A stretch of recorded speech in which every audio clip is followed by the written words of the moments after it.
ವಿಧಿ ಬೆಸೆದ ನಂಟು ಭಾಗ 27. ಸೂರ್ಯ ನೋಡಿ ಇಲ್ಲಿ ನನ್ನ ಮಾತು ಕೇಳಿ ಎಂದು ತನ್ನ ಕೈ ಹಿಡಿದವಳನ್ನು ಬಲವಾಗಿ ಬಿಡಿಸಿ ತಳ್ಳಿದ ಮುಂದೆ. ಅವನು ತಳ್ಳಿದ ಬಿರುಸಿಗೆ ಆಯ ತಪ್ಪಿ ಕೆಳಗೆ ಬೀಳುತ್ತಿದ್ದವಳ ಕೈ ಹಿಡಿದು ಅವಳ ಸೊಂಟವನ್ನು ಬಳಸಿದ ಸೂರ್ಯ. ತನ್ನ ಸೊಂಟ ಬಳಸಿದ ಗಂಡನನ್ನು ನೋಡಿದಳು ಮಧು. ಅವನ ಕಣ್ಣುಗಳು ಕೆಂಪಾಗಿ ದವಡೆ ಬಿಗಿ ಹಿಡಿದಿದ್ದ. ಅವನ ಕ್ರೋಧದ ರೂಪಕ್ಕೆ ಭಯಗೊಂಡಳು. ಅವನು ಕೂಡ ಅವಳ ಕಣ್ಣು ನೋಡದ. ಅವಳ ಕಣ್ಣಲ್ಲಿ ಪಶ್ಚಾತ್ತಾಪ ಕಡಲಿತ್ತು.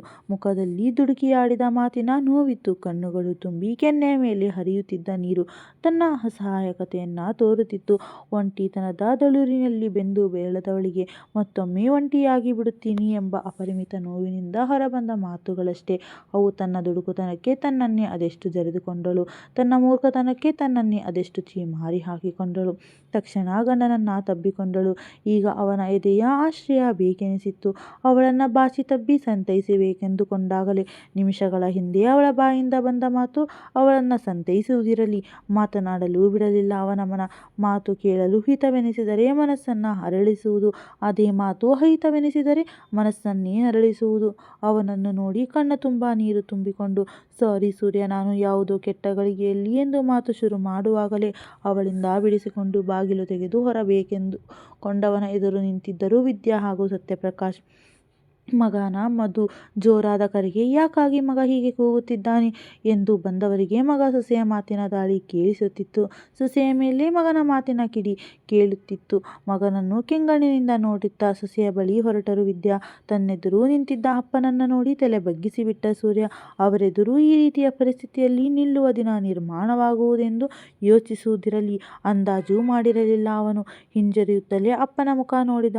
ತನ್ನೆಡೆ ಉರಿನೋಟ ಬೀರುತ್ತಾ ನಿಂತಿದ್ದವರು ನೋಡಿ ಕ್ಷಣಗಳಿಗೆಯೂ ಅಲ್ಲಿ ನಿಲ್ಲಲಾಗಲಿಲ್ಲ ಅವನಿಗೆ. ತಲೆ ಬಗ್ಗಿಸುತ್ತಲೇ ಮೆಟ್ಟಿಲು ಹತ್ತಿ ಮಹಡಿಯ ಮೇಲೆ ಹೋದ.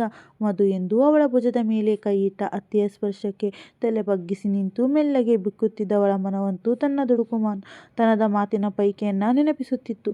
ಅವಳ ಗಲ್ಲವೆತ್ತಿ ಕಣ್ಣಲ್ಲಿ ಪಸರಿಸಿದ ನೀರನ್ನು ಒರೆಸಿ, ಬಾ ಮಧು, ಇಲ್ಲಿ ಕುಳಿತುಕೋ ಎಂದು ಹಾಸಿಗೆಯ ಮೇಲೆ ಭುಜವಿಡಿದು ಅವಳನ್ನ ಕೂರಿಸಿ ಕುಡಿಯಲು ನೀರು ಕೊಟ್ಟು ಸುಮ್ಮನೆ ಕುಳಿತರು ವಿದ್ಯಾ. ಎಂದು ಕೂಡ ಮಾತಿಗೆ ಮಾತು ಬೆಳೆಸಿ ದೊಡ್ಡದು ಮಾಡದು ಗುಣದವಳಲ್ಲ ಮಧು. ತಪ್ಪಿದ್ದರೆ ತಲೆ ಬಗ್ಗಿಸುವವಳು, ಸರಿಯಿದ್ದರೆ ಸಣ್ಣದೊಂದು ನಗೆ ಬೀರುವವಳು. ಇಂದು ಮಗನ ಎದುರು ಕಲಹವಾಡಿದ್ದಾಳೆ ಎಂದರೆ ಮನಗೆದ್ದೇ ತಪ್ಪು ಎಂಬ ಭಾವವಿದ್ದರೂ ಅರ್ಥವಿಲ್ಲದ ಪೊಳ್ಳು ಅನುಮಾನಕ್ಕೆ ನೋವಾಯಿತು. ಬಾಯ್ಬಿಟ್ಟು ಸೊಸೆಯನ್ನ ಹೊಗಳದಿದ್ದರು, ಮನದಲ್ಲೇ ಸೊಸೆಯನ್ನ ಶ್ಲಾಘಿಸಿದ್ದರು. ವಿದ್ಯಾ ಎಲ್ಲವುದಕ್ಕೂ ಹೊಂದಿಕೊಳ್ಳುವ, ಯಾವುದಕ್ಕೂ ಬೇಸರಗೊಳ್ಳದ ಸೊಸೆಯ ನಡೆಯೇ ಅತಿ ಪ್ರಿಯ ಅವರಿಗೆ. ತನ್ನ ಇಬ್ಬುಗೆಯ ವರ್ತನೆಗೆ ಬೇರೆಯವರಾಗಿದ್ದರೆ ಯಾವ ರೀತಿ ವರ್ತಿಸುವವರೋ. ಆದರೆ ಮಧು ತಣ್ಣಗೆ ನಕ್ಕಿ ಸುಮ್ಮನಾಗಿ ಬಿಡುತ್ತಿದ್ದಳು. ಮಧು, ಮಾತ್ರೆ ನುಂಗಿದ್ಯಾ ಎಂದರು ಕಾಳಜಿಯಿಂದ ಅವಳ ತಲೆ ಸವರುತ್ತಾ. ಹೌದು ಎಂಬಂತೆ ತಲೆಯಾಡಿಸಿದಳು. ಸುಮ್ಮನಾದಳು. ಮಧುರ ಅತ್ತೆ ಎದುರು ಮಾತನಾಡಲು ಬಹಳವೇ ಹಿಂಜರಿಯುತ್ತಿತ್ತು ಅವಳ ಮನ. ಯಾವ ರೀತಿ ಪ್ರತಿಕ್ರಿಯಿಸುವರೋ ಎಂದು. ಮಧು, ಅಷ್ಟು ಅನುಮಾನವೇ ನಮ್ಮ ಸಂಸ್ಕಾರದ ಮೇಲೆ ಎಂಬ ವಿದ್ಯಾರ ಮಾತಿಗೆ ತಲೆ ಎತ್ತಿ ಅವರ ಬಾಯಿಯ ಮೇಲೆ ಬೆರಳು ಇಟ್ಟು, ಇಲ್ಲ ಅತ್ತೆ ಎಂದು ತಲೆಯಾಡಿಸಿದಳು. ಅವಳ ಕೈ ತೆಗೆದು, ನನ್ನ ಮಗ ಫಾರಿನ್ನಲ್ಲಿ ಓದಿ ಬಂದಿರಬಹುದು ಮಧು, ಆದರೆ ನನ್ನ ಭಾರತದ ಸಂಸ್ಕೃತಿ ಮರೆತಿಲ್ಲ. ಹೌದು, ಅವನು ಅಂಕಿತಾನ ಪ್ರೀತಿಸುತ್ತಿದ್ದ, ಆದರೆ ಅವಳೊಂದಿಗೆ ಎಂದು ಕೆಟ್ಟದ್ದಾಗಿ ನಡೆದುಕೊಂಡಿಲ್ಲಮ್ಮ.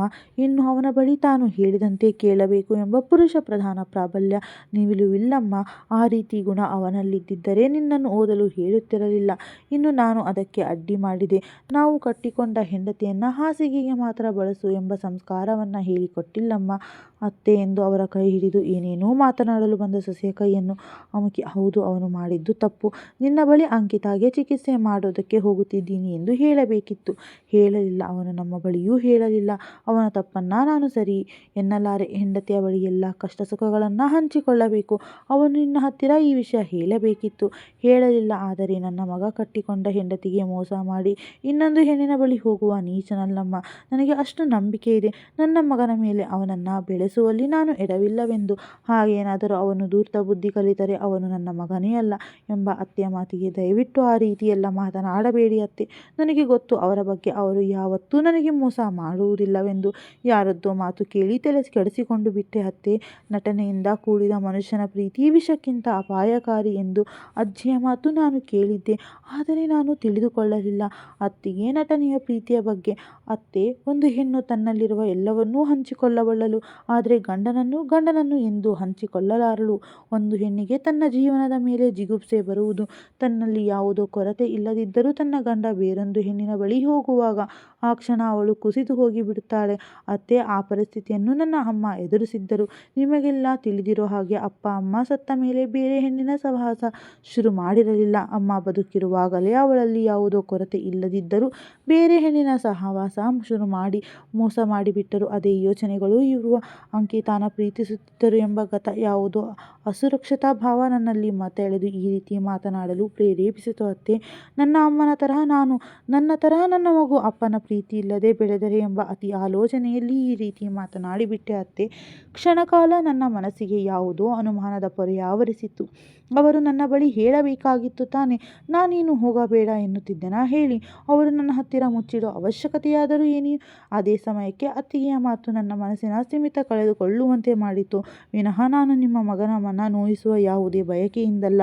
ಅತ್ತೆ, ಅವರು ನೊಂದು ಇದ್ದಾರೆ, ನನಗೂ ನೋವಲ್ಲವೇ ಹೇಳಿ. ಯಾವುದೋ ವಿಷಗಳಿಗೆಯಲ್ಲಿ ನನ್ನ ಬಾಯಿಂದ ಹೊರಬಂತೆ ವಿನಃ ನನ್ನ ಮನಸ್ಸಿನಲ್ಲಿ ಯಾವುದೇ ರೀತಿಯ ಕಲ್ಮಶವಿಲ್ಲ. ಅತ್ತೆ, ನನ್ನ ಕ್ಷಮಿಸಿಬಿಡಿ ಎಂದು ಕಣ್ಣೀರಿಡುತ್ತಿದ್ದ ಸೊಸೆಯ ಭುಜ ಅಮುಕಿ ಕಣ್ಣರಿಸಿ, ಯಾಕಿಷ್ಟು ಅಳೋದು ಮಧು? ನನಗೂ ಅರ್ಥವಾಗುತ್ತದೆ ನಿನ್ನ ವಯಸ್ಸಿನ ಭಯ, ದುಗುಡ, ನೋವು, ತೊಳಲಾಟ ಎಲ್ಲವೂ. ಚಿಂತಿಸಬೇಡ ಮಧು. ಸೂರ್ಯ ನಿನಗೆ ಯಾವತ್ತೂ ಮೋಸ ಮಾಡಲ್ಲ ಮಧು. ಆ ನಂಬಿಕೆ ನನಗಿದೆ. ಇದನ್ನೇ ಮನಸ್ಸಿನಲ್ಲಿಟ್ಟುಕೊಂಡು ಕೊರಗಬೇಡ, ಮಲಗು. ಈಗ ನೀನು ಗರ್ಭಿಣಿ ಮಧು. ಯೋಚನೆಯೆಲ್ಲ ಮಾಡಬಾರದು. ಇದರಿಂದ ಮಗುಗೆ ತಾನೇ ತೊಂದರೆ. ಸರಿ, ಮಲಗು ಎಂದು ಅವಳನ್ನು ಮಲಗಿಸಿದರು ವಿದ್ಯಾ. ತಕ್ಷಣ ಮೇಲೆದ್ದು, ಅತ್ತೆ, ಅವರು ನನ್ನ ಮೇಲೆ ತುಂಬ ಕೋಪ ಮಾಡಿಕೊಂಡಿದ್ದಾರೆ. ನಾನೇನು ಮಾಡಬೇಕೆಂದು ತಿಳಿಯುತ್ತಿಲ್ಲ. ಯಾವುದೋ ದೊಡ್ಡ ಸಮಸ್ಯೆಯಂತೆ ಹೇಳಿದಳು. ಅಯ್ಯೋ, ಯಾಕಿಷ್ಟು ಬೇಸರ ಮಾಡಿಕೊಳ್ಳುತ್ತಿದ್ದೀಯ ಮಧು? ಅವನ ಕೋಪ ಕ್ಷಣ ಮಾತ್ರ. ಅವನು ಮಾಡೋ ವೈದ್ಯ ವೃತ್ತಿಗೆ ಕೋಪ ಶೋಭೆಯಲ್ಲ. ಅರ್ಧ ಗಂಟೆಯಷ್ಟರಲ್ಲಿ ಅವನು ಸರಿಯಾಗುತ್ತಾನೆ ಬಿಡು.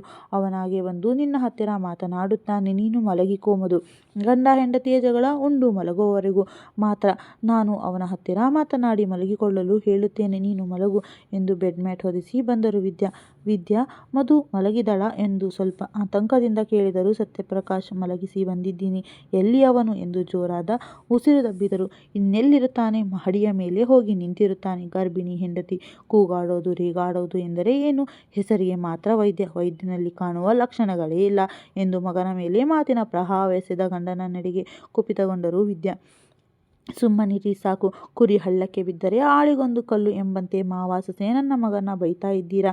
ನಿಮ್ಮ ಸೊಸೆಯ ಮಾತುಗಳು ಕೇಳಿಸಿಕೊಂಡಿರಾ? ತುಂಬ ಸಂಸ್ಕಾರವಿರುವ ಹೆಣ್ಣು ಎಂದು ಹೇಳುತ್ತಿರುತ್ತೀರಲ್ಲ, ಅವಳ ಬಾಯಿಂದ ಬಂದ ಮಾತುಗಳು ಸಂಸ್ಕಾರಯುತವಾಗಿತ್ತಾ? ನಾನು ಇದೇ ಮಾತನಾಡಿದ್ದರೆ ನೀವು ಸುಮ್ಮನಿರುತ್ತಿದ್ದೀರಾ? ಅವಳ ಆ ಮಾತು ಅವನ ಹೃದಯವನ್ನು ಎಷ್ಟು ಹಿಂಸಿಸಿದೆ ನಿಮಗೆ ತಿಳಿದಿಲ್ಲ. ಸೊಸೆಯ ಪರ ವಹಿಸಿಕೊಂಡು ಮಾತನಾಡಲು ಬರಬೇಡಿ. ಇನ್ನು ನಿಮ್ಮ ಸೊಸೆ ನಮ್ಮನ್ನ ನಮ್ಮ ಮನೆಯವರು ಎಂದುಕೊಂಡಿಲ್ಲ. ನಿಮ್ಮ ಸೊಸೆ ನಿಮ್ಮ ಕಣ್ಣಿಗೆ ಮುಗ್ಧೆಯಾಗಿ ಕಾಣಬಹುದು, ಆದರೆ ನಿಮ್ಮ ಸೊಸೆ ಮುಗ್ಧೆಯಲ್ಲ ಬಿಡಿ ಎಂದು ಒಂದೇ ಸಮನೆ ಸೊಸೆಯನ್ನ ದೂರುತ್ತಿದ್ದ ಹೆಂಡತಿಯ ಕ್ರೋಧಕ್ಕೆ ಸಾಕು ಮಾಡು ವಿದ್ಯಾ. ಪಾಪ ಆ ಹುಡುಗಿ ದುಡುಕಿ ಮಾತನಾಡಿದ್ದಾಳೆ. ಅದನ್ನೇ ದೊಡ್ಡದು ಮಾಡುವುದು ಎಷ್ಟು ಸರಿ? ಅವನ ಬಳಿ ನಾನು ಮಾತನಾಡಲು ಹೋದರೆ ತಲೆ ಬಗ್ಗಿಸಿಕೊಂಡು ಸುಮ್ಮನೆ ನಿಂತುಕೊಳ್ಳುತ್ತಾನೆ. ನೀನೇ ಮಾತನಾಡು ಅವನ ಬಳಿ. ಸ್ವಲ್ಪ ಬುದ್ಧಿ ಹೇಳು. ಗಂಡ ಹೆಂಡತಿ ಜನಗಳ ನಾಲ್ಕು ಗೋಡೆಯ ಮಧ್ಯೆ ಇರಲಿ ಎಂದು ಮನೆಯೆಲ್ಲ ಕೂಗಿ ರಂಪಾಟ ಮಾಡುವುದಲ್ಲವೆಂದು. ಅವಳೇನು ದುಡುಕಿ ಮಾತನಾಡಿದ್ದಾಳೆ ಸರಿ, ಇವನು ಕೂಡ ದುಡುಕುವುದು ಸರಿಯಲ್ಲ. ಎಲ್ಲ ವಿಷಯವನ್ನ ಹೆಂಡತಿ ಬಳಿ ಹಂಚಿಕೊಳ್ಳುವಂತೆ ಹೇಳು. ಸರಿ, ನಾನು ರೂಮಿನಲ್ಲಿರುತ್ತೇನೆ ಎಂದು ಸುಮ್ಮನೆ ನಿಂತಿದ್ದ ಮಗಳ ಬುಳಜ ಬಳಸಿ, ಯಾಕಮ್ಮನೂ ನಿದ್ದೆ ಬರಲಿಲ್ಲವೇ? ನಡಿ ಮಲಗು. ನಾಳೆ ಕಾಲೇಜಿಗೆ ಹೋಗಬೇಕು ತಾನೆ? ಹೀಗೆ ಗಂಡ ಹೆಂಡತಿ ಜಗಳವಾಡುವಾಗ ಕಿವಿ ಕೊಟ್ಟು ಕೇಳಬಾರದು. ನಡಿ ಎಂದರು ಸತ್ಯಪ್ರಕಾಶ್ ಮಗಳಿಗೆ. ಅಪ್ಪನ ಮುಖವನ್ನೇ ಗೊಂದಲದಿಂದ ನೋಡಿ, ಅಪ್ಪ, ನೀವು ಕೂಡ ಗಂಡ ಹೆಂಡತಿ ಜಗಳವಾಡುವುದನ್ನು ಕೇಳಿಸಿಕೊಳ್ಳುತ್ತಿದ್ದೀರಿ? ನಾನು ಕೇಳಿಸಿಕೊಂಡರೆ ಮಾತ್ರ ತಪ್ಪಾ ಎಂದ ಮಗಳ ಮಾತಿಗೆ ನಕ್ಕು. ಅದು ಅನು ಎನ್ನುವಾಗಲೇ, ಲೇ ತಲೆ ಹರಟೆ ಎಂದು ಮಗಳ ಭುಜದ ಮೇಲೆ ಗುದ್ದಿ, ನಿನಗೇನು ಮಹಾ ವಯಸ್ಸಾಗಿದೆ? ಎಲ್ಲ ಅರ್ಥವಾಗಲು ಚಿಕ್ಕ ಮಕ್ಕಳು ಚಿಕ್ಕ ಮಕ್ಕಳಂತೆ ಇರಬೇಕು ಎಂದರು ವಿದ್ಯಾ. ಅಮ್ಮ, ಬೇರೆಲ್ಲ ಕೆಲಸಕ್ಕೆ ನಿನಗೇನು ವಯಸ್ಸು ಚಿಕ್ಕದ? ಕೆಲಸ ಮಾಡು ಎನ್ನುತ್ತೀಯ. ಈ ಥರ ವಿಷಯಕ್ಕೆ ಮಾತ್ರ ನಾನಿನ್ನು ಚಿಕ್ಕವಳ? ನಿನಗೆ ಮೊದಲು ಹೋಗಿ ನಿನ್ನ ಮಗನಿಗೆ ಬುದ್ಧಿ ಹೇಳು. ಓದಿಬಿಟ್ಟರೆ ಸಾಲದು, ಅದರ ಜೊತೆಗೆ ಹೆಂಡತಿಯ ಜೊತೆ ಹೇಗೆ ನಡೆದುಕೊಳ್ಳಬೇಕು ಕಲಿತುಕೊಳ್ಳಲು ಹೇಳು ಎಂದು ಜಿಂಕೆ ಮರೆಯಂತೆ ನೆಗೆಯುತ್ತಾ ಓಡಿದ ಮಗಳನ್ನು ಕಂಡು, ರೀ, ಇವಳು ಯಾವಾಗ ಗಂಭೀರವಾಗುವುದು? ಬೆಳೆದಿದ್ದು ಬುದ್ಧಿ ಮಾತ್ರ ಇಲ್ಲ. ಮಗಳ ಮೇಲೆ ರೇಗಾಡುತ್ತಾ, ಹೋಗಲಿ ಬಿಡು ವಿದ್ಯಾ, ಅವಳಿನ್ನು ಚಿಕ್ಕವಳು, ತರಲೆ ಮಾಡುತ್ತಲೇ ಇದ್ದರೆ ಚಂದ, ಆಗಲೇ ಮನೆಗೆ ಒಂದು ಲಕ್ಷಣ. ನೀನು ಹಾಗೆ ಮುಖ ಗಂಟಿಕ್ಕಿಕೊಂಡರೆ ಹೇಗೆ ಎಂದು ಸಣ್ಣದಾಗಿ ಛೇಡಿಸಿದರು ತಮ್ಮ ಮಡದಿಯನ್ನ ಸತ್ಯಪ್ರಕಾಶ್. ನನಗೆ ಏನಾದರೂ ಒಂದು ಹೇಳದಿದ್ದರೆ ನಿಮಗೆ ದಿನ ದೂಡೋದೇ ಕಷ್ಟವಲ್ಲವಾ? ಹೋಗ್ರಿ, ಹೋಗಿ ಮಲಗಿ ಎಂದು ಮುನಿಸಿಕೊಂಡೇ ಮಗನ ಬಳಿ ಹೊರಟರು ವಿದ್ಯಾ. ತಂಪಾದ ಗಾಳಿಗೆ ಮೈ ಒಡ್ಡಿ ತುಂಡಾಗಿದ್ದ ಚಂದ್ರನನ್ನು ನೋಡಿದವನ ಮನಸ್ಸು ಸ್ವಲ್ಪ ಸ್ಥಿಮಿತಕ್ಕೆ ಬಂತು. ಮಧು ಮಾತು ನೆನೆದವನಿಗೆ ನೋವು ಉಮ್ಮಳಿಸಿ ಬರುತ್ತಿತ್ತು. ಇಷ್ಟೀಗ ನನ್ನನ್ನು ಅರ್ಥಕೊಂಡಿಸಿದ್ದು ನನ್ನವಳು. ನಿನ್ನ ಮಾತು ನನ್ನ ಹೃದಯನ ಎಷ್ಟು ಹಿಂಸಿಸುತ್ತಿದೆ ಗೊತ್ತಾ ಮಧು? ಅದರ ನೋವಿನ ಆಳ ನಿನಗೆ ತಿಳಿದಿಲ್ಲ. ನಿನ್ನ ಕಣ್ಣಲ್ಲಿ ನಾನು ಯಾವತ್ತೂ ನನ್ನೆಡೆಗೆ ತೋರುತ್ತಿದ್ದ ಅದಮ್ಯ ಒಲವನ್ನು ಕಾಣಲು ಬಯಸುತ್ತಿದ್ದೆ. ಆದರೆ ಇಂದು ನಿನ್ನ ಕಣ್ಣಲ್ಲಿ ಕಂಡ ನನ್ನೆಡೆಗಿನ ಅಸಹ್ಯ ಭಾವ ನನ್ನನ್ನು ಧರೆಗಿಳಿಸಿಬಿಟ್ಟಿತ್ತು ಮಧು ಎಂದವನ ಹೃದಯದ ನೋವು ಅವನಿಗಷ್ಟೇ ಕಾಣುತ್ತಿತ್ತು. ತನ್ನ ಭುಜದ ಮೇಲೆ ಬಿದ್ದ ಬೆಚ್ಚನೆಯ ಸ್ಪರ್ಶಕ್ಕೆ ಹಿಂತಿರುಗಿದವನಿಗೆ ಕಂಡಿದ್ದು ತನ್ನಮ್ಮ. ಏನೊಂದು ಮಾತನಾಡದೆ ಕೈಕಟ್ಟಿ ನಿಂತಿದ್ದ ಮಗನನ್ನು ನೋಡಿ ವಿದ್ಯಾ ಮನ ಪಿಚ್ಚೆನಿಸಿತು. ಅವರು ಕೂಡ ಏನೂ ಮಾತನಾಡದೆ ಮಗ ನೋಡುತ್ತಾ ನಿಂತರು. ಯಾಕಮ್ಮ ಇಲ್ಲಿ ನಿಂತಿದ್ದೀಯಾ? ಹೋಗಿ ಮಲಗು ಎಂದು ಅವನೇ ಮೊದಲಿಗೆ ಮಾತು ಹೇಳಿದ. ಅಪ್ಪ ಬಂದು ನನ್ನ ಬೈಯಬಹುದು ಎಂದು ನಿರೀಕ್ಷೆ ಇಟ್ಟುಕೊಂಡಿದ್ದವನಿಗೆ ಅಪ್ಪನ ಬದಲಾಗಿ ಅಮ್ಮನ ಆಗಮನ ಸ್ವಲ್ಪ ಅಚ್ಚರಿ ಮೂಡಿಸಿತ್ತು. ನೀನು ಬಾ ಮಲಗು. ನೀನ್ಯಾಕೆ ಇಲ್ಲಿ ನಿಂತಿದ್ದೀಯಾ ಎಂದು ಮಗನ ಮುಖ ದಿಟ್ಟಿಸಿದರು. ನೀನು ಹೋಗಿ ಮಲಗಮ್ಮ, ನಾನು ಸ್ವಲ್ಪ ಹೊತ್ತು ಬಿಟ್ಟು ಬರುತ್ತೇನೆ ಎಂದು ಮಗನ ಮುಖದಲ್ಲಿ ನೋವಿನ ಗೆರೆಯಿತ್ತು. ಸೂರ್ಯ, ಗಂಡ ಹೆಂಡತಿಯ ಮಧ್ಯೆ ಜಗಳ ಇದ್ದಿದ್ದೆ. ಅದಕ್ಕೆ ಈ ರೀತಿ ಇಲ್ಲಿ ಬಂದು ನಿಂತರೆ ಪರಿಹಾರ ಸಿಗುತ್ತಾ ಹೇಳು? ನಾನು ನಿನ್ನಪ್ಪ ಎಷ್ಟು ಜಗಳವಾಡಿದ್ದೀವಿ ಗೊತ್ತಾ ಅಂದೆ. ಆ ಜಗಳ ಮನಸ್ತಾಪವನ್ನೆಲ್ಲ ಮರೆತು ಬಿಡುತ್ತಿದ್ದೀವಿ. ಎಲ್ಲರ ಮನೆಯಲ್ಲೂ ಗಂಡ ಹೆಂಡತಿಯ ಜಗಳವಿದ್ದಿದ್ದೆ. ಆದರೆ ಆ ಜಗಳದ ಮನಸ್ತಾಪ ಅಂದೆ ಮರೆಯಬೇಕು. ಆಗಷ್ಟೇ ದಾಂಪತ್ಯ ಸುಂದರವಾಗಿರಲು ಸಾಧ್ಯ. ನಿನಗೆ ಗೊತ್ತಾ ಸೂರ್ಯ, ನಿಮ್ಮ ಅಪ್ಪ ಪ್ರತಿದಿನ ಕೋರ್ಟ್ಗೆ ಹೋಗಬೇಕಾದರೂ ನಾನು ಈ ಕೇಸಿನ ವಿಚಾರವಾಗಿ ಹೋಗುತ್ತಿದ್ದೀನಿ ಎಂದು ಹೇಳುತ್ತಿದ್ದರು. ನಮ್ಮಿಬ್ಬರ ಮಧ್ಯೆ ಯಾವುದೇ ಮುಚ್ಚುಮರೆ ಇರುತ್ತಿರಲಿಲ್ಲ. ಅದಕ್ಕೆ ನಮ್ಮ 31 ವರ್ಷದ ದಾಂಪತ್ಯ ಸುಂದರವಾಗಿರುವುದು ಗಂಡ ಹೆಂಡತಿಯ ಒಂದೇ ಮೊಗದ ಎರಡು ಕಣ್ಣಿನಂತಿರಬೇಕು. ನನ್ನ ಪ್ರಕಾರ ಮಧು ಅಲ್ಪತೃಪ್ತಳು. ನಿನ್ನ ಬಳಿ ಅದು ಬೇಕು ಇದು ಬೇಕು ಎಂದು ಕೇಳಿಲ್ಲ. ನನಗಾಗಿ ಸಮಯ ಕೊಡಿ ಎಂದು ರಂಪಾರಾಮಾಯಣ ಮಾಡಿಲ್ಲ. ಆದರೆ ಅವಳು ಬಯಸುವುದು ನನ್ನ ಗಂಡ ನನ್ನ ಬಳಿ ಯಾವುದೇ ವಿಚಾರವನ್ನು ಮುಚ್ಚಿಡಬಾರದು. ನನ್ನ ಗಂಡ ನನಗೆ ಮಾತ್ರ ಸ್ಥಿಮಿತವಾಗಿರಬೇಕೆಂದು ಬಯಸುತ್ತಾಳೆ. ಅದರಲ್ಲಿ ಯಾವ ತಪ್ಪಿದೆ ಸೂರ್ಯ? ಈ ರೀತಿ ಎಲ್ಲ ಹೆಣ್ಣು ಬಯಸುತ್ತಾಳೆ. ನಾನು ಕೂಡ ಬಯಸುತ್ತೀನಿ. ನೀನು ಅಂಕಿತಾನ ವಿಷಯ ನಮ್ಮ ಮುಂದೆ ಮುಚ್ಚಿಟ್ಟು ಸರಿನಾ? ಆದರೆ ಆ ವಿಷಯವನ್ನು ಮಧು ಬಳಿ ಹೇಳಬೇಕಿತ್ತು ತಾನೆ? ನೀನು ಅಂಕಿತಾ ವಿಷಯ ಅವಳ ಬಳಿ ಹೇಳದೆ ಮುಚ್ಚಿಟ್ಟಿದ್ದು ತಪ್ಪು ಸೂರ್ಯ. ಆದರೆ ಅದೇ ವಿಷಯ ಬೇರೆಯವರಿಂದ ತಿಳಿದಾಗ ನೋವಾಗುವುದು ಸಹಜ ತಾನೆ? ಅದೇ ನೋವು ಅವಳ ಹತ್ತಿರ ಈ ರೀತಿ ಮಾತನಾಡಿಸಿದೆ ಸೂರ್ಯ. ಅವಳು ಬೆಳೆದು ಬಂದ ವಾತಾವರಣವನ್ನು ನೆನಪಿಸಿಕೋ ಸೂರ್ಯ. ಅವರಪ್ಪ ಅವರಮ್ಮನಿಗೆ ಮಾಡಿದ ಮೋಸವನ್ನು ಅವಳು ಮರೆಯಲು ಎಂದು ಅವಳ ಮನಸ್ಸು ಒಪ್ಪದು. ಅದೇ ರೀತಿ ನೀನು ನನಗೆ ಮೋಸ ಮಾಡಿಬಿಟ್ಟರೆ ಎಂಬ ನೋವಿನಿಂದ ಬಂದ ಮಾತುಗಳಷ್ಟೇ ಅವು ಸೂರ್ಯ. ಒಂದು ಸಂಸಾರ ಸುಂದರವಾಗಿರಬೇಕಾದರೆ ಅಲ್ಲಿ ಗಂಡ ಹೆಂಡತಿ ಅನ್ಯೋನ್ಯವಾಗಿರಬೇಕು. ಗಂಡನ ಬಳಿ ಯಾವುದೇ ವಿಷಯವನ್ನು ಹೆಂಡತಿ ಮುಚ್ಚಿಡಬಾರದು. ಹಾಗೆ ಹೆಂಡತಿಯ ಬಳಿ ಯಾವ ವಿಷಯವನ್ನು ಗಂಡನ ಹತ್ತಿರ ಮುಚ್ಚಿಡಬಾರದು. ಗಂಡ ಹೆಂಡತಿಯ ಮಧ್ಯೆ ಜಗಳ ಬಂದರೆ ಒಮ್ಮೆ ಹೆಂಡತಿ ಸೋತರೆ ಒಮ್ಮೆ ಗಂಡ ಸೋಲಲೇಬೇಕು. ಸಂಸಾರದಲ್ಲಿ ಸೋತರೆ ಅದು ಸೋಲಲ್ಲ ಸೂರ್ಯ, ಗೆಲುವು. ಜಗಳವಿಲ್ಲದ ದಾಂಪತ್ಯವಿಲ್ಲ. ಹಾಗೆಂದು ಜಗಳ ಮಾಡುತ್ತಾ ಇರುವುದು ಸರಿಯಲ್ಲ. ನಿಮ್ಮ ಅಪ್ಪನ ಜೊತೆ 4 ಜಗಳವಾಡಿ ಮುನಿಸಿಕೊಂಡಾಗ ನಿಮ್ಮ ಅಪ್ಪನೇ ಮೊದಲು ಬಂದು ನನ್ನ ಮಾತನಾಡಿಸಿ ನನ್ನ ಕೋಪನ ತಣ್ಣಗಾಗಿಸುತ್ತಿದ್ದರು. ಅಮ್ಮ, ಅವಳು ನನ್ನ ಬಳಿ ಜಗಳವಾಡುತ್ತಿರುವುದು ಸಣ್ಣ ಕಾರಣದಿಂದ ಅಲ್ಲಮ್ಮ, ಅನುಮಾನ ಎಂಬ ದೊಡ್ಡ ರೋಗದಿಂದ ಎಂದು ನಿರ್ಭಾವುಕನಾಗಿ ನುಡಿದ. ಆ ಅನುಮಾನದ ರೋಗ ಸೃಷ್ಟಿ ಮಾಡಿದವರು ಯಾರು? ನೀನೇ ತಾನೆ ಸೂರ್ಯ. ಈಗ ಅವಳು ತನ್ನ ದುಡುಕುತನಕ್ಕೆ ಜರಿದುಕೊಂಡು ಹಲುಬುತ್ತಿದ್ದಾಳೆ. ಈಗ ನೀನು ಬರೀ ಗಂಡನಲ್ಲ ಸೂರ್ಯ, ಒಂದು ಮಗುವಿನ ತಂದೆ ಕೂಡ. ಮಧು ಈಗ ಗರ್ಭಿಣಿ. ಅವಳ ಮನಸ್ಸು ಸೂಕ್ಷ್ಮ. ನೀನು ಮುನಿಸಿಕೊಂಡು ಅವಳಿಗೆ ಹೆಚ್ಚು ನೋವು ಕೊಡಬೇಡ ಸೂರ್ಯ. ಈ ವಿಚಾರವಾಗಿ ನಿನಗೆ ಹೇಳುವ ಅವಶ್ಯಕತೆ ಇಲ್ಲ ಎಂದು ನನಗೆ ಗೊತ್ತಿದೆ. ಗಂಡ ಹೆಂಡತಿ ಎಂದು ಹಾಲು ಜೇನಿನಂತಿರಬೇಕು, ಹಾವು ಮುಂಗುಸಿಯಂತಲ್ಲ. ಇನ್ನು ಮುಂದೆ ನೀನು ನಿಮ್ಮ ಅಪ್ಪನ ಹತ್ತಿರ ಟ್ರೈನಿಂಗ್ ತಗೋ.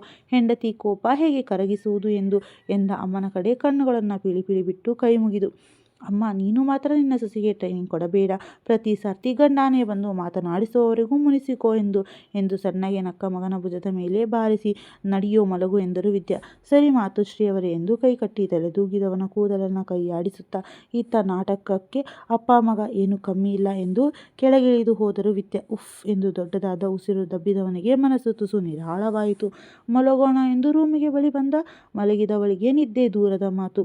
ಯಾರ ಮನಸ್ಸನ್ನು ನೋಯಿಸದ ಮಧು ಇಂದು ತನ್ನ ಜೀವ ಬದುಕು ಎಂದು ಯಾರನ್ನು ಇಷ್ಟು ಪ್ರೀತಿಸುತ್ತಿದ್ದಳು. ಅವನ ಹೃದಯವನ್ನು ತಾನು ನೋಯಿಸಿದ್ದು ಅವಳಿಗೆ ಅರಗಿಸಿಕೊಳ್ಳಲಾಗಲಿಲ್ಲ.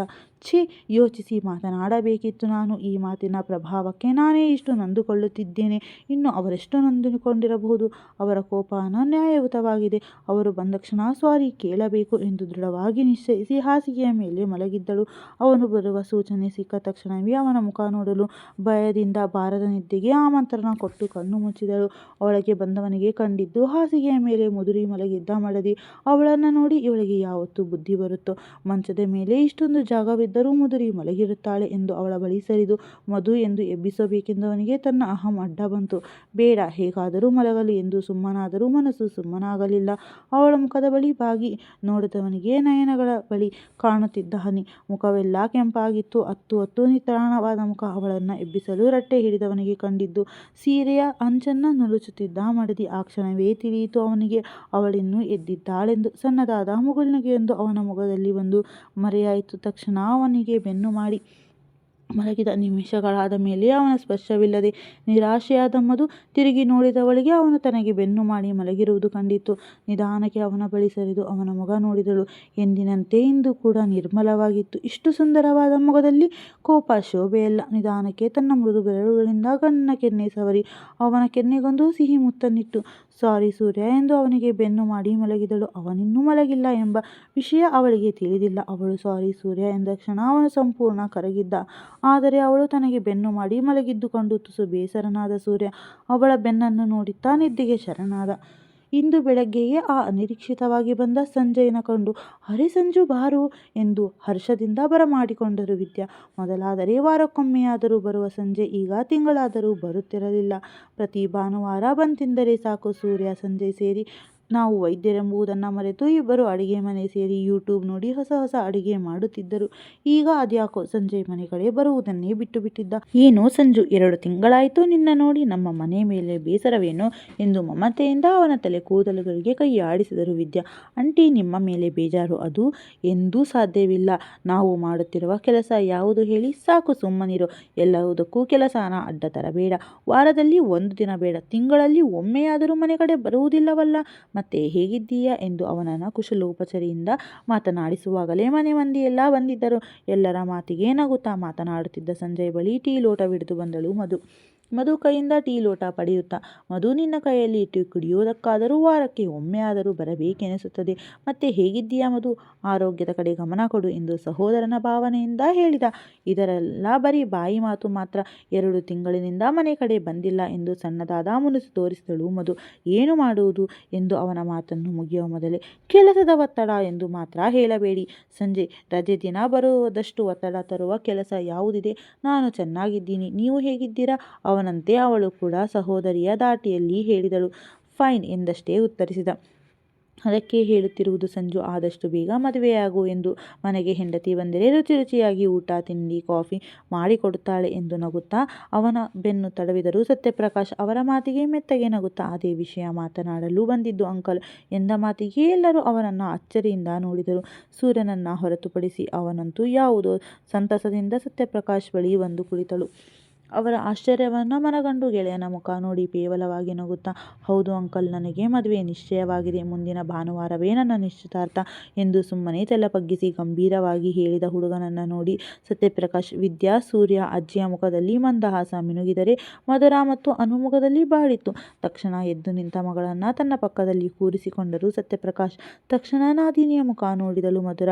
ಈ ಕ್ಷಣದವರೆಗೂ ನಗುವಿನ ಆವರಣ ತೊಟ್ಟು ನಳನಳಿಸುತ್ತಿದ್ದ ಮುಖ ಬಾಡಿದ ಮಲ್ಲಿಗೆಯಾಗಿತ್ತು. ಸಂಜಯ್ನ ನಿಶ್ಚಿತಾರ್ಥ ಇವರಿಬ್ಬರಿಗೂ ಅರಗಿಸಿಕೊಳ್ಳಲಾಗಲಿಲ್ಲ ಎನ್ನುವುದಕ್ಕಿಂತ ಅನಿರೀಕ್ಷಿತಕ್ಕೆ ಸ್ಥಗಿತರಾಗಿದ್ದರು. ಒಂದು ಸಣ್ಣ ಸುಳಿವು ಬಿಟ್ಟುಕೊಡದೆ ನಿಶ್ಚಿತಾರ್ಥಕ್ಕೆ ಹೇಳಲು ಬಂದ ಸಂಜಯ್ ನಡೆಗೆ ತುಂಬ ಸಂತೋಷವಾಯಿತು. ಸಂಜು, ಏನೋ ಒಂದು ಮಾತು ಹೇಳದೆ ಹೆಣ್ಣು ನೋಡುವ ಶಾಸ್ತ್ರವೆಲ್ಲ ಮುಗಿಸಿಕೊಂಡು ಬಂದು ಬಿಟ್ಟಿದ್ದೀರಾ? ಸೂರ್ಯನಿಗೂ ಗೊತ್ತಿರಲಿಲ್ಲವಾ ಎಂದು ಸಂತಸದಿಂದ ಕೇಳಿದರು ಸತ್ಯಪ್ರಕಾಶ್.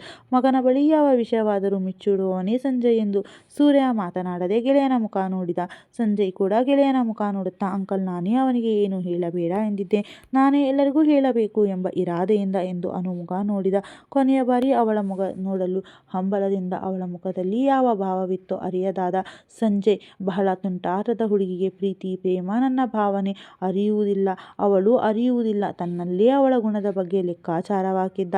ಮತ್ತೆ ಹುಡುಗಿ ಏನು ಓದಿದ್ದಾಳೆ, ಹೆಸರೇನು, ಏನು ಕೆಲಸ ಮಾಡುತ್ತಿದ್ದಾಳೆ, ಯಾವ ಊರು ಎಂದು ವಿಚಾರಿಸಲು ಶುರು ಮಾಡಿದರು ವಿದ್ಯಾ.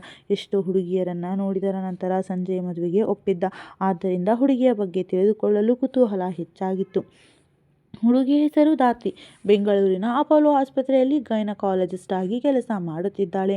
ಅಮ್ಮನ ಸ್ಟೂಡೆಂಟ್ ಕೂಡ ಎಂದು ಭಾರದ ಮಂದಹಾಸವನ್ನ ಬೀರಿದ. ಹೋ, ಹುಡುಗಿ ಕೂಡ ಡಾಕ್ಟರ್. ತುಂಬ ಖುಷಿಯಾಯಿತು ಸಂಜು ಎಂದು ಎಲ್ಲರೂ ಅವನನ್ನು ಅಭಿನಂದಿಸಲು ಶುರು ಮಾಡಿದರು. ನಿಂತಲ್ಲೇ ನಿಶ್ಚಲರಾದಳು ಅನು.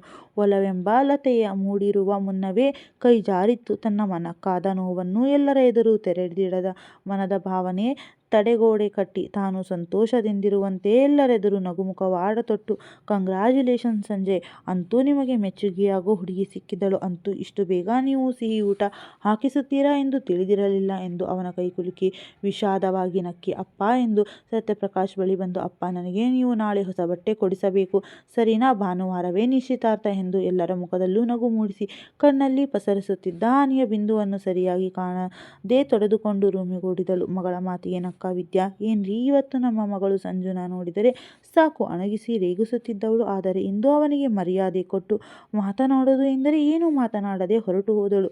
ಈಗ ಸ್ವಲ್ಪ ಗಂಭೀರವಾಗುತ್ತಿದ್ದಾಳೆ. ಆದರೂ ಚಿಕ್ಕ ಹುಡುಗಿ ಥರ ಆಡೋದು ಮಾತ್ರ ಬಿಟ್ಟಿಲ್ಲ ಎಂದರು ವಿದ್ಯಾ. ಈ ನಡುವೆ ಮಗಳ ನಡೆಯೇ ಸೋಜಿಗವಾಗಿದ್ದರಿಂದ ಬಹುಶಃ ವಿದ್ಯಾರಿಗೆ ತಿಳಿದಿರಲಿಲ್ಲ ಇನ್ನು ಮುಂದೆ ಮಗಳ ತುಂಟಾಟ ಹುಡುಗಾಟಿಕೆಯ ಕ್ಷಣಗಳು ಕಾಣಿಸುವುದಿಲ್ಲವೆಂದು.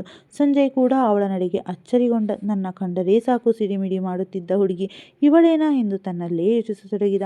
ನಾದಿನಿ ನಗುಮುಖದಿಂದಲೇ ರೂಮಿಗೋಗಿದ್ದನ್ನು ನೋಡಿ ಮಧುರ ನಾದಿನಿಯ ರೂಮಿನ ಕಡೆ ಒಂದು ಬಾಗಿಲ ಬಳಿ ನಿಂತು ನೋಡಿದಳು. ಕಿವಿಗೆ ಇಯರ್ಫೋನ್ ಸಿಗಿಸಿಕೊಂಡು ಯಾವುದೋ ಹಾಡು ಕೇಳುತ್ತಾ ಕಣ್ಣು ಮುಚ್ಚಿ ಅದರಲ್ಲಿ ತಲ್ಲೀನವಾಗಿರುವುದನ್ನು ಕಂಡು ಅನುಗೆ ಏನು ಬೇಸರವಾಗಲಿಲ್ಲವಾ? ಅವಳು ಸಂಜಯ್ನ ಇಷ್ಟಪಡುತ್ತಿರಲಿಲ್ಲವಾ ಎಂದು ಎಲ್ಲರ ಬಳಿ ಬಂದವಳಿಗೆ ನಗುತ್ತಾ ಮಾತನಾಡುತ್ತಿದ್ದ ಸಂಜಯ್ ಕಂಡ.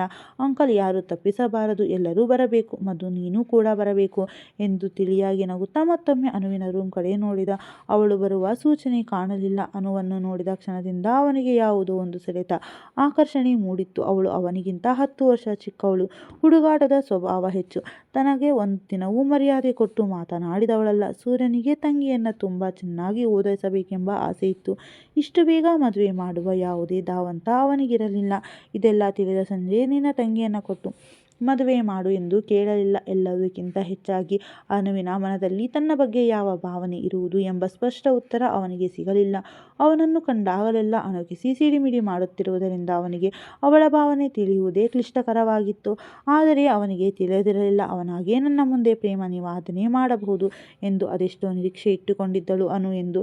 ಇಬ್ಬರೂ ತಮ್ಮ ತಮ್ಮ ಸಣ್ಣ ಕಾರಣಗಳಿಂದ ತಮ್ಮಲ್ಲೇ ಉದಯಿಸಿದ ಪ್ರೇಮವನ್ನು ಹೇಳಿಕೊಳ್ಳಲಾಗದೆ ವಿಧಿ ಯಾರಿಗೆ ಯಾರನ್ನು ಬೆಸೆದಿತ್ತೋ, ಯಾರ ಹಣೆಯಲ್ಲಿ ಯಾರ ಹೆಸರು ಬರೆದಿತ್ತೋ, ಯಾರ ಉಸಿರಿಗೆ ಯಾರ ಹೆಸರು ಬೆರೆದಿತ್ತೋ ಎಲ್ಲವೂ ವಿಧಿಲಿಖಿತವಾಗಿತ್ತು. ಸಂಜಯ್ ತಾಯಿ ಆರತಿ ಮೊದಲಿನಿಂದಲೂ ಧಾತ್ರಿ ಎಂದರೆ ಅದೇನೋ ಅಕ್ಕರೆ, ತನ್ನ ಮಗನಿಗೆ ಸರಿಯಾದ ಜೋಡಿ ಎಂದು ಈ ವಿಷಯವಾಗಿ ಧಾತ್ರಿಯ ಬಳಿ ಮಾತನಾಡಿದಾಗ ಅವಳು ಸಂತೋಷವಾಗಿ ಒಪ್ಪಿಕೊಂಡಿದ್ದಳು. ಯಾವುದೋ ಸಮಾರಂಭದಲ್ಲಿ ಅವನನ್ನು ನೋಡಿ ಮೆಚ್ಚಿಕೊಂಡಿದ್ದಳು. ಮುಂದಿನದೆಲ್ಲ ಸುಸೂತ್ರವಾಗಿ ನಡೆದಿತ್ತು. ನಿಶ್ಚಿತಾರ್ಥ ಬಂದು ನಿಂತಿತ್ತು.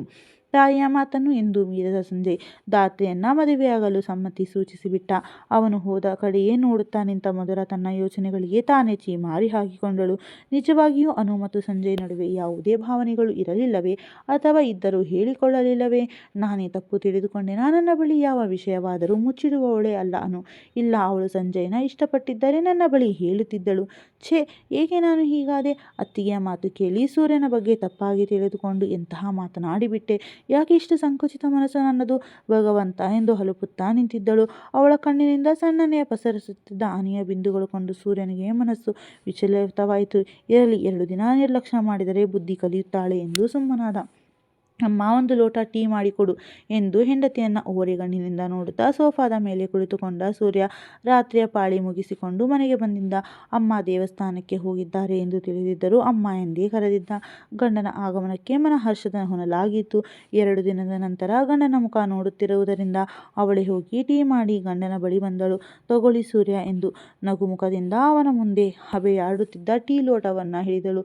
ಅವಳ ನಗುಮುಖವನ್ನು ನೋಡುತ್ತಾ ಅವಳ ಕೈಯಿಂದ ಮುಖಗಂಟಿಕ್ಕಿಕೊಂಡೇ ಟೀ ಲೋಟ ತೆಗೆದುಕೊಂಡು ಅವಳ ಮುಖ ನೋಡಿದ. ತುಸು ಬಾಡಿದರೂ ಅದೇನೂ ಲಕ್ಷಣವಾಗಿ ಕಾಣುತ್ತಿದ್ದಳು.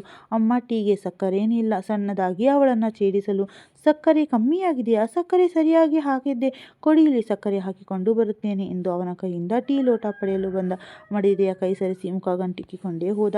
ಸಣ್ಣಗೆ ಪಸರಿಸಿದ ಕಣ್ಣೀರನ್ನು ಕಂಡು ಅನು ಅತ್ತಿಗೆ ಅಳುತ್ತಿದ್ದೀರಾ? ಅಳಬೇಡಿ, ಅವನು ಸರಿ ಹೋಗುತ್ತಾನೆ ಎಂದು ಅವಳ ಭುಜ ಅದುಮುಕಿ ನಕ್ಕಳು ಅನು. ತನ್ನ ನೋವು ಮರೆತು ನಾದಿನಿಯ ಮುಖ ನೋಡಿದಳು. ಯಾವುದೋ ಚಿಂತೆ ನೋವು ಇಲ್ಲದಿರುವಂತೆ ಕಂಡಿತ್ತು. ಹಾಗಾದರೆ ಅನು ಸಂಜಯ್ ಮೇಲೆ ಯಾವುದೇ ಭಾವನೆ ಇಲ್ಲವಾ?